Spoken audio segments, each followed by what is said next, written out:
अस्सलामुअलैकुम, welcome back to my channel lifestyle with रूच में। आज जो मैं आप लोगों के लिए रेसिपी लेकर आई हूँ वो है सिंधी बिरयानी की रेसिपी।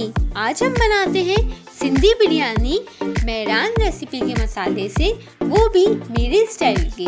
चले आए बिना टाइम वेस्ट किए हुए हम अपनी रेसिपी की तरफ बढ़ते हैं। सबसे पहले मैंने इसके लिए आधा किलो गोश्त लिया, इसको पहले मैरिनेट किया, जिसके लिए मैंने तली हुई प्याज 1 कप, दही आधा कप, टमाटर की स्लाइसेस 2 क्वांटिटी, लहसुन अदरक का पेस्ट हाफ टेबल स्पून, कच्चे पपीता पेस्ट हाफ टेबल स्पून, हरा धनिया पुदीना आधा कप, मेहरान सिंधी बिरयानी पैकेट मसाला 1 पैकेट, तेल आधा कप।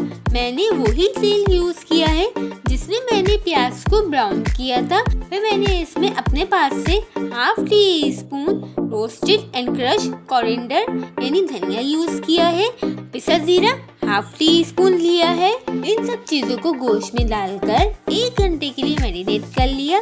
इसके बाद मैंने इसमें 2 कप पानी डालकर हल्की आंच पर दम पर रख दिया। जब मेरा गोश्त अच्छी तरह कुक हो गया तो मैंने इसमें आलू शामिल कर दिए, क्योंकि आलू के बगैर बिरयानी अधूरी सी लगती है। फिर आलू को कुक होने के लिए रख दिया।